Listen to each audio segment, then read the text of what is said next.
The city of the Caesars, otherwise known as the Wandering City, is a legendary land said to have existed in Patagonia, between present-day Argentina and Chile.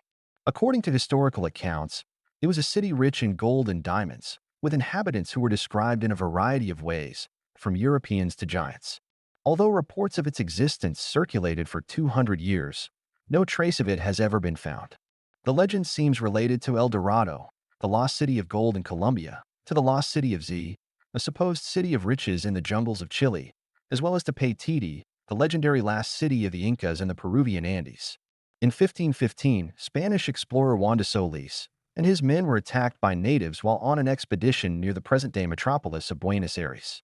Rumors spread that the Solis' survivors had reached the interior of the continent, towards Patagonia, where they had come across a fantastic city inhabited by a race of white men.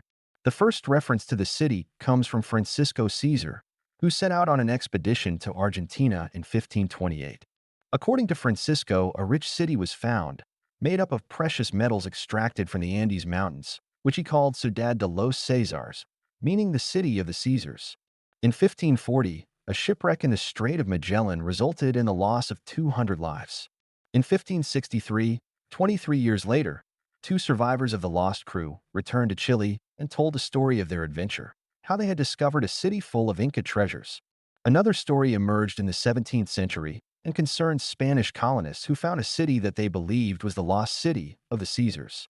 More research has recently been done by the Delphos Foundation, which has determined that in place of the city of the Caesars, there is a fortress, which was built by the Templars to protect the Holy Grail.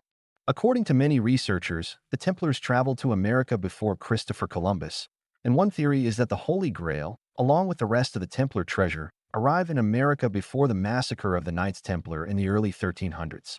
The Delphos Foundation researchers support their hypothesis with maps, in particular a map published in 1865 by Juan Antonio Victor Martin de Musi, a cartographer who refers to the fort as the abandoned ancient fort. The Delphos Foundation led many expeditions to the area from 1997 to 2006. Whether the fortress is the key to finding the mythical city or not is something that remains to be discovered.